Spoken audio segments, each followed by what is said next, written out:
Sejam todos muito bem-vindos a mais uma aula de Libras e hoje nós vamos dar continuidade aos nossos estudos relacionados a Libras, língua brasileira de sinais, certo? Vamos fazer aqui hoje uma revisão do tema pessoa e família, que é uma continuidade da aula passada. Vamos fazer essa revisão e vamos aprender como conteúdo novo os pronomes. Os pronomes pessoais nós aprendemos, né, em uma das nossas aulas passadas. Então, iremos dar continuidade desse assunto, desse conteúdo, com os pronomes demonstrativos, interrogativos e possessivos. E como conteúdo também relacionado à parte teórica, vamos aprender um pouquinho sobre o uso e o significado das expressões faciais e corporais dentro do uso da Libras, onde essas expressões faciais e corporais é parte gramatical da língua, certo? Então, nós iremos aprender e saber o porquê que as pessoas que utilizam a Libras como meio de comunicação e expressão utilizam essas expressões faciais e corporais também. Vamos lá. Família, que eu irei juntar os meus dedos assim, em configuração de F, e vou circular. Família. Família. E eu tenho esta daqui também. Observem a configuração de mão, que é família. O mesmo movimento, apenas muda a configuração de mãos, que também é uma variação de sinais. Família. Tio. Tio. Tia.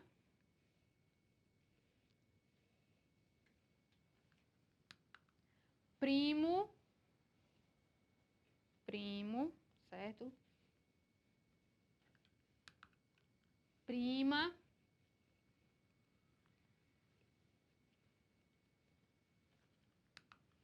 Pai.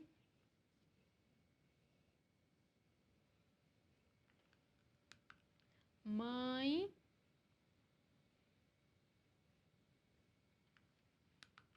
Mulher.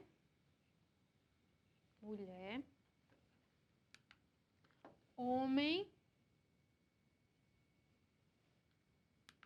Menina. Porque é relacionada à criança, aí nós utilizamos essa aqui. Essa configuração aqui para menina. Menino também, certo? Menino. Jovem. Jovem. Irmão, que pode ser utilizado esse ou esse. Irmão. Irmã, esse ou esse. Filho. Aqui filha, aqui filho. Bebê.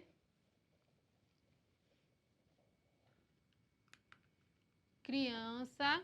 Se eu me refiro a uma criança, então eu só vou fazer uma vez. Se eu me refiro a várias crianças, eu irei fazer pelo menos 3 vezes, porque são várias crianças. Avô, sinal de velho, esse daqui. Aí, homem velho.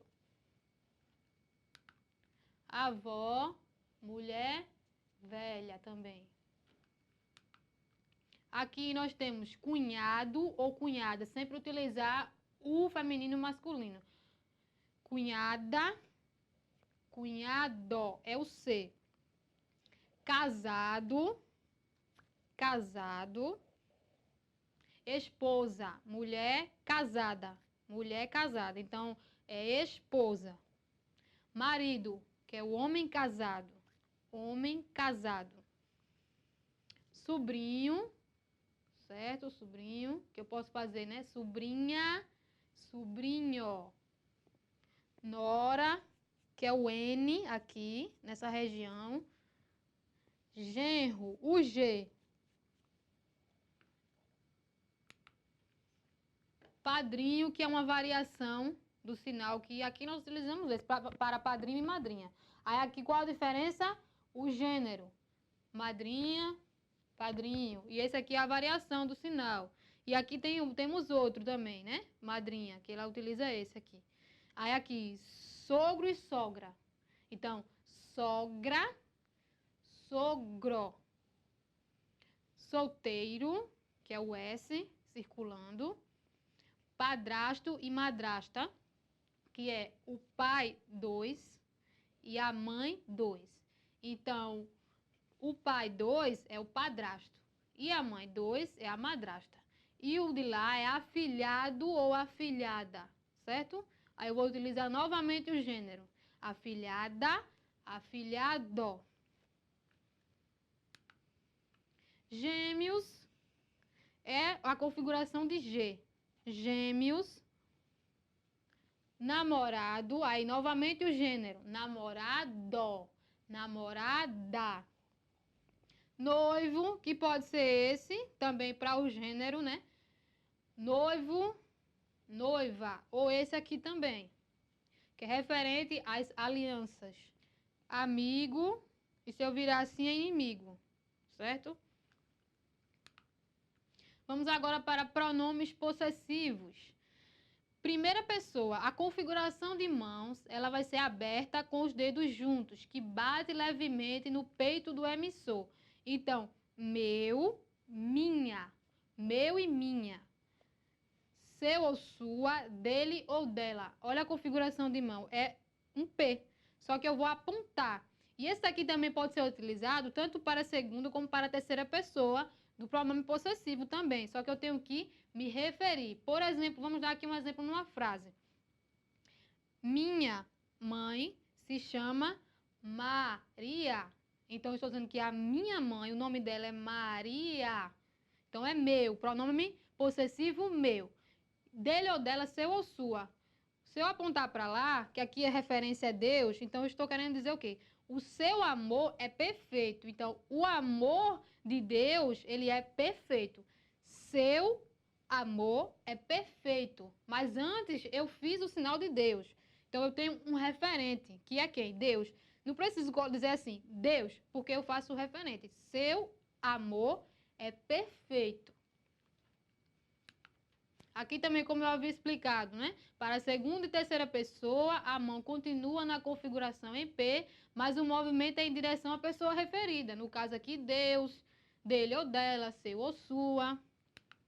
Pronomes interrogativos são eles que, quem e onde. Geralmente são usados no início da frase, quando está sendo usado com o sentido de quem é ou de quem é.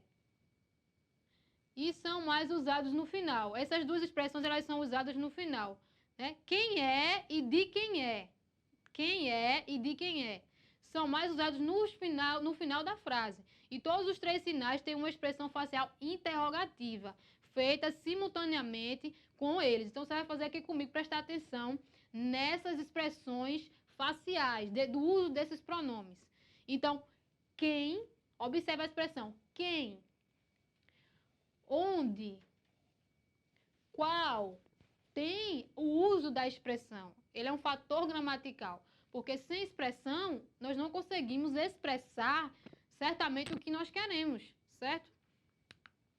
Não há diferença entre o porquê interrogativo, porquê separado ali, e o porquê junto, com acento, que é o explicativo. Porque o contexto ele vai mostrar, através do uso dessas expressões faciais e corporais, quando ele está sendo usado em frase interrogativa ou em frase explicativa à pergunta.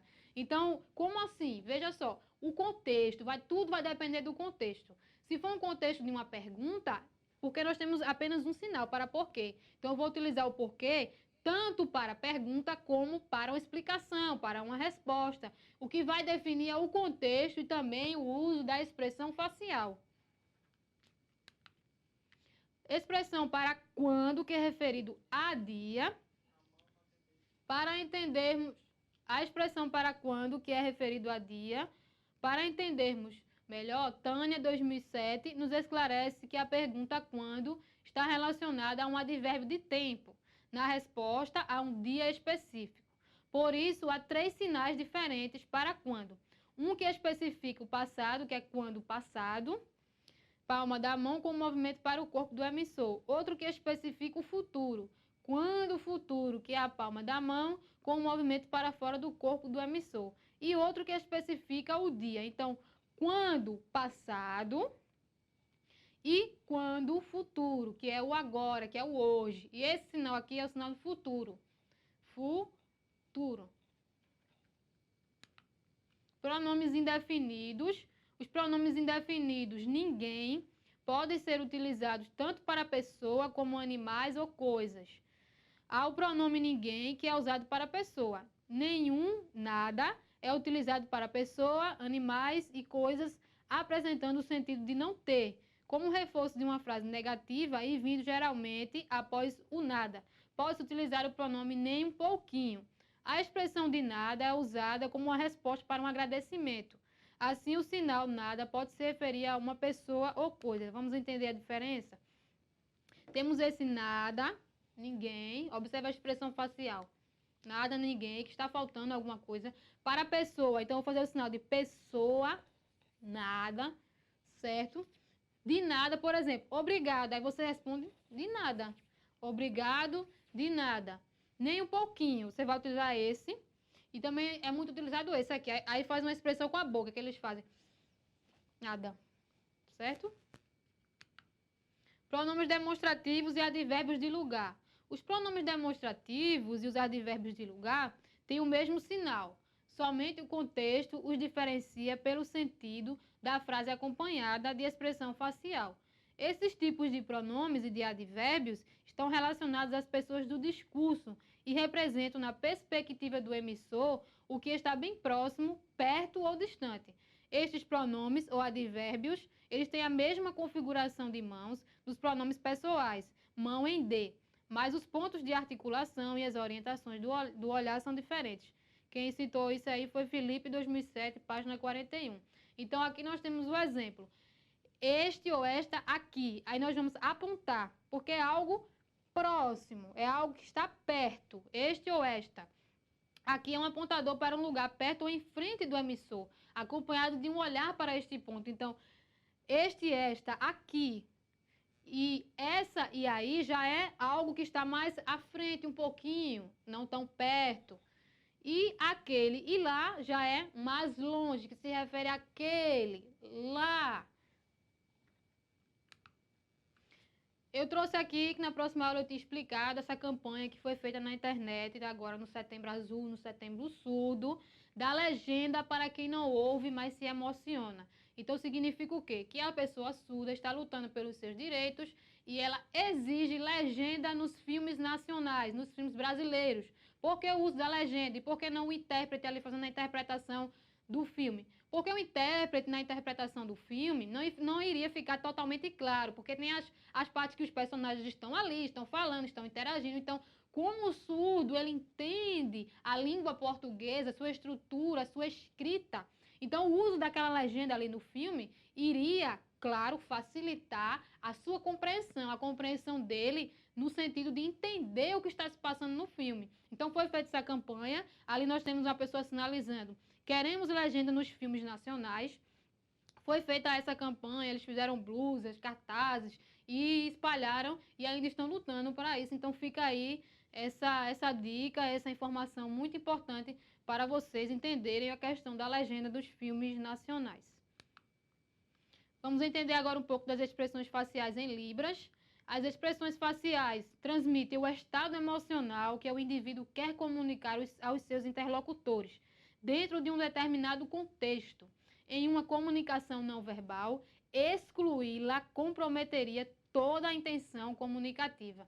Então, a expressão facial e a expressão corporal, certo? Que é esse movimento, que é o movimento das sobrancelhas, do olhar, do rosto, da boca. Todo esse conjunto faz parte da gramática da Libras. A Libras, ela é regida por uma gramática. Então, não adianta eu só ensinar sinais. Se eu não conheço a cultura surda, se eu não conheço a gramática, é todo um conjunto de elementos. Eu necessito conhecer a língua em si, o uso dessa língua, quais são as regras que regem ela. Então, a expressão facial, a expressão corporal, ela é um fator da gramática. Então, para que haja essa comunicação, você deve se expressar corporal e facial. É muito importante essa questão, certo? Tratando-se da surdez, o corpo fala ainda mais alto, pois as expressões nem sempre estão ligadas ao que o sujeito está sentindo no momento da conversação, mas ao que ele está pretendendo comunicar. Às vezes não é o que ele está sentindo. Por exemplo, estou triste, então eu vou demonstrar que estou triste. A pessoa surda, ela vai demonstrar que está triste utilizando sua expressão facial. Mas se ela quer contar a alguém que um amigo ou uma pessoa está triste, isso quer dizer que não quer dizer que ela está triste. Ela está expressando uma informação na língua dela. Então é preciso a gente entender essa diferença. O estar triste e eu informar que alguém está triste. Então veja a importância dessas expressões que elas têm dentro do uso dessa língua, dessa gramática. Então veja, no caso do surdo, elas são fundamentais e são indispensáveis.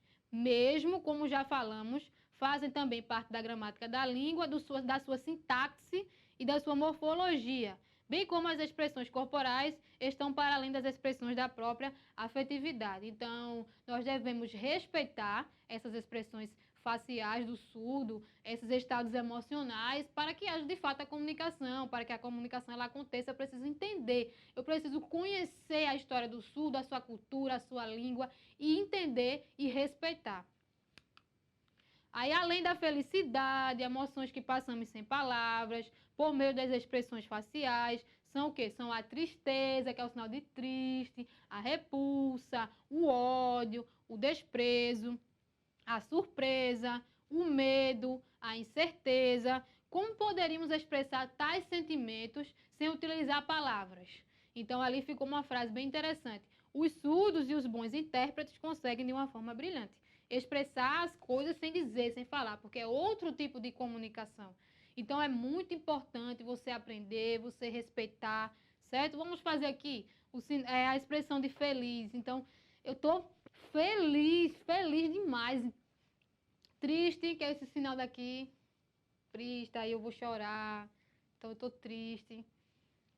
Satisfeito, que é uma paz de espírito.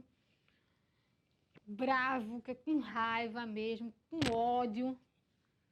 Confuso, então eu tô pensando. Tô um pouco confuso. Cansado. Surpreso. Aí, ó, admirado. Olha o sinal, admirado.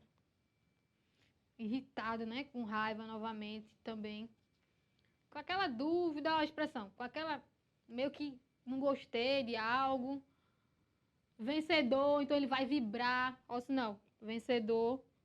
Ele vai vibrar. Medo. Aqui é nervoso. Desolado, que é um pouquinho triste assim, não tá tão bem. Gargalhada, que ele vai rir muito, rir muito. Sério, seriedade. Confiante, né? Acredito, confiante, né? Tenho fé que vai dar certo, esperança que vai dar certo. Aula de Libras. Hoje, no nosso novo conteúdo, nós iremos trabalhar ambiente escolar, certo? E as profissões, ou seja, cada ambiente escolar tem um sinal, e isso é muito importante para a questão da acessibilidade da pessoa surda dentro do ambiente escolar, como também os profissionais que trabalham dentro da escola, certo? Vamos lá. Espaços escolares e profissões. Escola, você vai juntar assim e vai fazer como se fosse uma casa. Escola, estudo. Aí é o quê? Casa, estudo. Isso aqui é o sinal de escola. Escola. Sala de aula, você vai fazer um quadrado. Estudo, que é o local onde eu estudo. Novamente, estudo. Sala do AEE, que é a sala do atendimento educacional especializado, é aquela sala onde é recebido os alunos que após o turno de sala de aula têm acesso a essa sala com materiais de apoio, atividades que possam melhorar o seu desenvolvimento, além do que ele estuda dentro da sala de aula. Então é chamada de sala do AEE, mas conhecida também como sala do atendimento educacional especializado. Então você vai fazer sala, vamos soletrar AEE, certo? Sala do AEE. A sala dos professores, sala, ao sinal para professor, professor. Professor, é a configuração de mão em P. Professor. Sala dos professores. Sala da direção, a sala do diretor. Sala do diretor. Aí eu tenho uma variação de sinal também, que pode ser esse daqui. Sala do diretor, certo? Mas aqui em Pernambuco nós utilizamos mais esta daqui, que também, se eu fizer, dependendo do contexto, para cima, que nesse espaço aqui, seria Deus, certo? Então, Senhor, Deus, então, diretor. Aí você vai perguntar qual a diferença. Depende do contexto. Se eu estiver falando em um contexto de sala de aula, em um contexto educativo, sala do diretor. Se eu estiver falando em um contexto religioso, referindo-me a Deus, então, Senhor, certo? Mais uma vez, sala do diretor. E a variação de sinal, sala do diretor. Biblioteca escolar, que é o espaço onde eu tenho as estantes, né, com os livros, certo? O livro é o sinal para livro. Aí é biblioteca, é a sala onde tem esses livros, certo? Que aqui é referente às estantes com livros. E esse é o sinal de livro. Livro.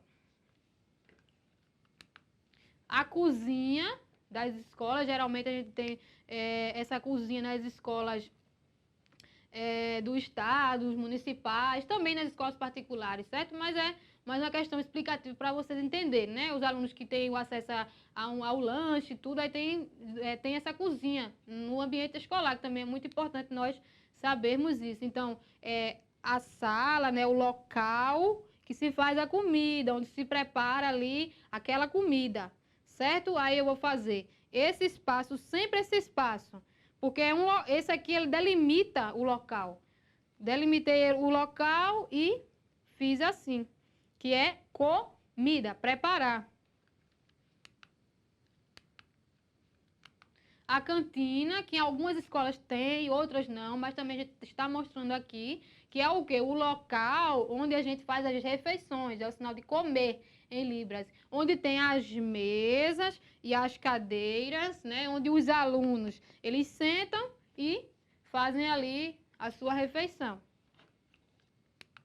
A secretaria, como sempre, local, sinal de secretaria, ou secretário também, certo?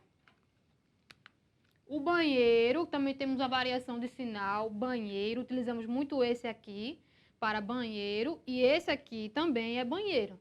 Então, banheiro feminino, banheiro masculino. Novamente, banheiro feminino e banheiro masculino.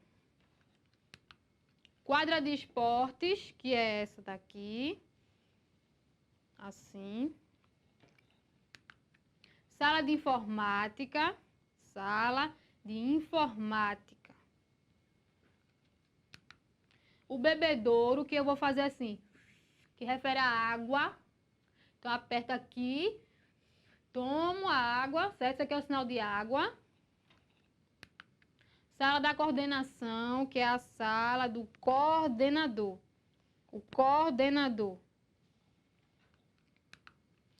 Aí agora vamos para as profissões. Olha o sinal de profissão, profissão. Aí eu tenho o diretor, que tem esse sinal que eu expliquei também, diretor, ou este daqui, que é a variação. Coordenador. Se eu for me referir a homem e mulher, a gente sempre tem que lembrar, né? Mulher e homem, coordenador, coordenadora. professor, certo? Que é o P, professor. Temos a zeladora, que é aquela pessoa que trabalha varrendo, né? Organizando ali a limpeza da escola. Então, esse sinal aqui, né? Que ela tá aqui na imagem limpando, certo? Temos o porteiro, esse aqui é o sinal para porta. Então, aqui porta e porteiro. Porteiro. Temos aí o merendeiro, que também é o quê? A pessoa que trabalha na cozinha da escola. Aí o sinal é esse. Eu também vou utilizar o quê? Merendeira para mulher, merendeiro para homem, que ali está preparando ali as refeições. E por último, nós temos o intérprete de Libras da área educacional, certo? Como eu havia explicado nas outras aulas, temos também os intérpretes que atuam em outras áreas, mas geralmente, na maioria das escolas, nós contamos com a presença deste profissional dentro da sala de aula para fazer essa acessibilidade, essa tradução, essa interpretação dessas informações para tornar ela acessível à pessoa surda. Então, temos um intérprete educacional voltado para a área da educação, que está envolvido ali nas questões de sala de aula, para fazer aí essa comunicação. Então, o sinal para intérprete, tradutor, intérprete, nós temos tradutor, intérprete de Libras, nós temos o intérprete de língua de sinais, porque este daqui é o sinal de Libras, Libras, língua de sinais. Então, nós temos o tradutor, o intérprete de Libras e o tradutor, intérprete de língua de sinais, certo? Eu gostaria de agradecer a vocês por mais uma aula nesse assunto que é muito importante, relacionado e voltado para a questão escolar. Espero que todos vocês possam acompanhar essa aula, se preciso repetir, ver ela novamente e acompanhando nas redes sociais, no YouTube, certo? Um abraço para vocês e desde já também gostaria de desejar um feliz Dia dos Professores. Beijos para vocês e até a próxima aula.